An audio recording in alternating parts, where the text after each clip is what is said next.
ప్రధాని మోదీ ఆదిలాబాద్ టూరు తీవ్ర నిరసనలకు వేదిక అవుతోంది. 40 ఏళ్ల నుంచి ఆదిలాబాద్ జిల్లాని కేంద్రం పట్టించుకోలేదని, ప్రధాని హోదాలో మోదీ తొలిసారి ఆదిలాబాద్ పర్యటనకు రావడంపై విమర్శలు వస్తున్నాయి.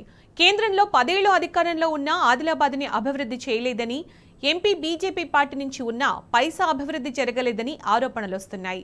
ఈ నేపథ్యంలో అఖిల పక్షాలన్నీ మూకుమ్మడిగా మోదీపై దాడికి సిద్ధమయ్యాయి.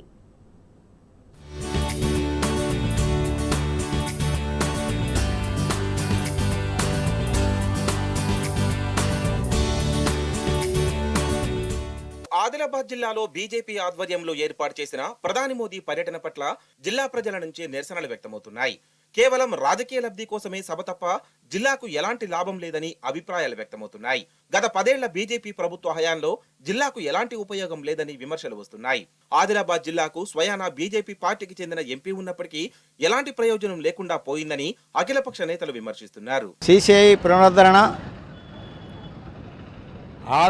Adilabad to Armoor railway line, విమానాశ్రయము, టెక్స్టైల్ పార్క్, అదేవిధంగా గిరిజన యూనివర్సిటీకి సంబంధించినటువంటి అంశంలో జిల్లా అభివృద్ధికి సంబంధించినటువంటి ఈ 5 అంశాల మీద ఆల్రెడీ ఒక పోరాట కమిటీని నియమించడం జరిగింది. ప్రధానమైనటువంటి అంశాలు మొన్న ముఖ్యమంత్రి గారు కెస్లాపూర్ వచ్చిన సందర్భంగా కూడా రాష్ట్ర ప్రభుత్వానికి అందజేయడం జరిగింది.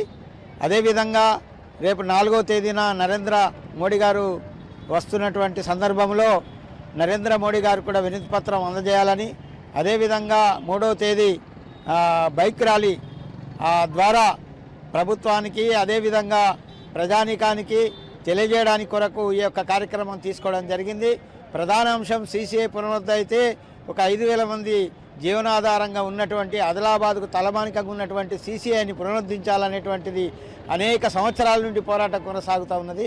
దాంట్లో భాగంగానే సిసిఐ కేంద్ర ప్రభుత్వ దాంట్లో ఉన్నది కాబట్టి నరేంద్ర మోడీ గారు ఖచ్చితంగా ఈ 5 అంశాల మీద ప్రత్యేకంగా శ్రద్ధ తీసుకొని ఈ యొక్క దాన్ని పర్మిషన్ ఇస్తే ఖచ్చితంగా అభివృద్ధి కావడానికి, జిల్లా అభివృద్ధి కావడానికి అవకాశం అనేటువంటి ఉన్నది.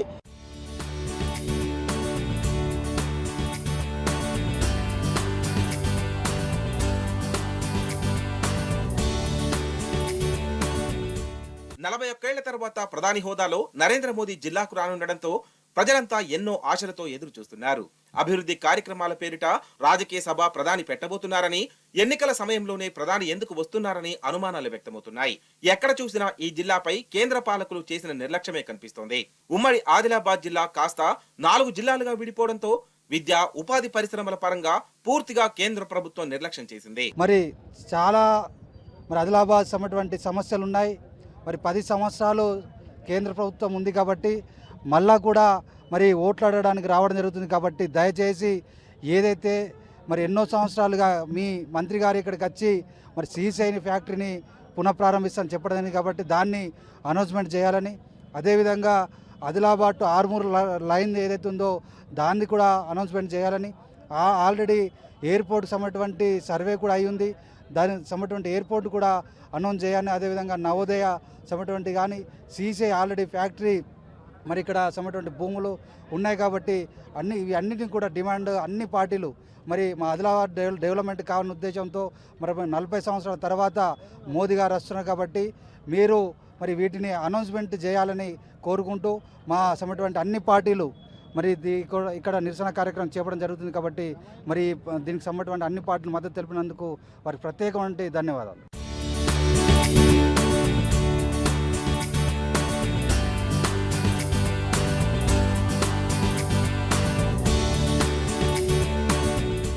ఉపాధి అవకాశాలు లేక ఆదిలాబాద్ నుండి పెద్ద ఎత్తున యువత ఇతర ప్రాంతాలకు తరలిపోతున్నారు. రాష్ట్రంలోనే అత్యధిక వర్షపాతం నమోదయ్యే జిల్లాగా పేరున్న ఇంకా ఆరుతడి పంటలపైనే ఆధారపడాల్సిన పరిస్థితి. నీటి వనరులను ఒడిసిపడితే జిల్లాలో వేల ఎకరాలు బీడు భూములు సస్యశ్యామలమవుతాయి. కానీ ఆ దిశగా కేంద్రం అస్సలు ఆలోచించిన పరిస్థితి. ఇన్ని సమస్యల నడుమ ఈ నెల 4న ఆదిలాబాద్ కి రానున్న ప్రధానికి ప్రజల నుండి భారీగానే నిరసనలు వస్తున్నాయి. 1500 ఎకరాలని కూడా ప్రభుత్వం ఎంక్వైరీ చేసి పెట్టింది. ఎయిర్పోర్ట్స్ అయింది, ఎయిర్పోర్టు అయింది, ఎయిర్ స్క్రిప్ట్ అయింది. ఆఖరికి ప్రధానమంత్రి దిగే మైదానం ఖాళీ మైదానం ఉన్నది. దాన్ని వెంటనే ఫుల్ఫిల్ చేయాలని, అటనే గిరిజనులు ఎక్కువ ఉన్నాయి ఈ ఆదిలాబాద్ జిల్లాలో. గిరిజన ఎంపీ ఉండి గిరిజన జిల్లా పరిషత్ చైర్మన్లు ఉండి ఇక్కడ ఏం అభివృద్ధి జరగలేదు. ఇప్పటికైనా ఆదిలాబాద్లో ఊటూరు కేంద్రంగానో ఆదిలాబాద్ జిల్లాలో గిరిజన యూనివర్సిటీ వెంటనే ఏర్పాటు చేయాలి. టెక్స్టైల్ పార్క్ భారతదేశంలోనే ఆసియా ఖండంలోనే ఎక్కువ పత్తి పండించే ఆదిలాబాద్ జిల్లాలో మరి అనేక సంవత్సరాలుగా టెక్స్టైల్ పార్క్ వేయాలన్నాం. 20,000 మందికి ఉపాధి కల్పించే టెక్స్టైల్ పార్క్ వేస్తే మన కాటాన్ ఇతర రాష్ట్రాలకు ఇతర దేశాలకు అమ్మకుండా మన ఆదిలాబాద్లోనే బట్టలు తయారు చేసి మరి ఇంత కార్ఖానా పెట్టి 20,000 మందికి ఉపాధి ఇవ్వచ్చు. మరి ఇలాంటి 5 డిమాండ్లతోటి ఇలా సిపిఐ పార్టీ కానీ సిపిఎం కానీ టీఆర్ఎస్ కానీ కాంగ్రెస్ కానీ వామపక్ష పార్టీలన్నీ ఇలా ఏకపక్షంగా గొంతు అరుస్తూ ఉన్నాం. మోడీ గారు వీటిని అనౌన్స్ చేసి మంజూరిచ్చి శంకుస్థాపన చేసి నిధులు మంజూరిస్తే మంచిది, లేకపోతే మోడీకి హటావ్ దేశ్కు బచావ్ అని చెప్పి ఇక నుండి పోరాటం మొదలవుతుందని చెప్పేసి మేము హెచ్చరిస్తా ఉన్నాం.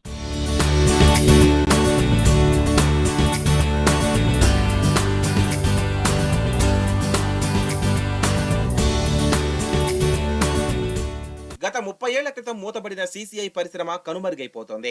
పరిశ్రమను పునరుద్ధరించేందుకు అన్ని రకాల అవకాశాలున్నా కేంద్ర ప్రభుత్వం పట్టించుకోవడం లేదు. దీంతో కోట్ల విలువ చేసే పరిశ్రమ భవనాలు, పరిశ్రమ పరికరాలు తుప్పుపట్టిపోయి నేలమట్టమవుతున్నాయి. ఇక రైల్వే లైన్ నిర్మాణ పనుల్లో పురోగతి కనిపించడం లేదు. మోదీ పర్యటనతోనైనా పనులు మరింత వేగవంతం అవుతాయని అందరూ భావిస్తున్నా అది సాధ్యమయ్యేలా కనిపించడం లేదు. గత కొద్ది రోజులుగా జిల్లా కేంద్రంలో రైల్వే లైన్ సాధన సమితి పేరిట రిలే నిరాహార దీక్షలు చేపడుతున్నా కేంద్ర రాష్ట్ర ప్రభుత్వాల నుండి ఆశించిన స్థాయిలో స్పందన కనిపించడం లేదు. ఆదిలాబాదులో ఏదైతే భారతదేశ ప్రధానమంత్రి రేపు ఆదిలాబాద్కు వస్తున్నాడు, మోదీ గారు అఖిలపక్షం తరపున ఏదైతే రైల్వే సాధన కమిటీ ఆధ్వర్యంలో గత 52 రోజుల నుండి రైల్వే సాధన గురించి ఆదిలాబాద్ నుండి ఆర్మూర్కు లైన్ ఇవ్వాలని మొదటి మా యొక్క డిమాండు అఖిలపక్ష పార్టీల తరపున. రెండవ డిమాండు, నానా నువ్వు వస్తే ఏదో ప్రకటన వస్తుందని మోదీ ఘర్ ఘర్ మోదీ అనకు, మాకు సీసే ఇస్తే మాకు పండుగ మోదీ అవుతుంది. దాన్నే మా పండుగ చేసుకోవాలంటే నువ్వు వస్తున్న సందర్భం పెద్దగా ఉండాలా. నువ్వు ఆషామాషి కావు, భారతదేశ ప్రధానివి. మేము కోరుకుంటున్నాం, ఏదో రాజకీయంగా వస్తే ప్రజలు దీన్ని సహించరు, అఖిలపక్షం సహించదు.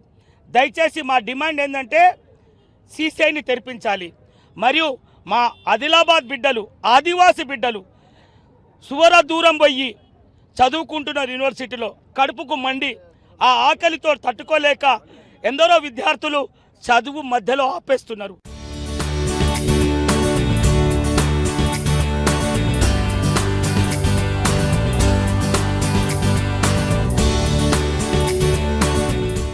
ఇక ఆదిలాబాద్ జిల్లా విమానాశ్రయ నిర్మాణానికి అనువైన ప్రాంతమైనప్పటికీ కేంద్రం పట్టించుకోవడం లేదంటున్నారు.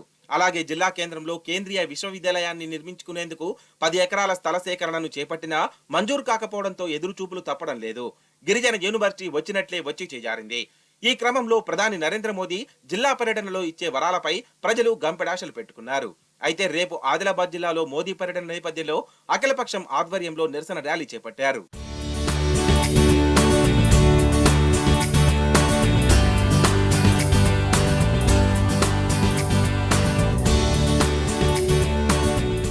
కేవలం పార్లమెంటు ఎన్నికల నేపథ్యంలో రాజకీయ లబ్ధి కోసమే ప్రధాని మోదీ జిల్లాలో పర్యటనకు వస్తున్నారని, అలాంటి పర్యటనను తాము వ్యతిరేకిస్తున్నట్లు అఖిలపక్ష నేతలు పేర్కొన్నారు.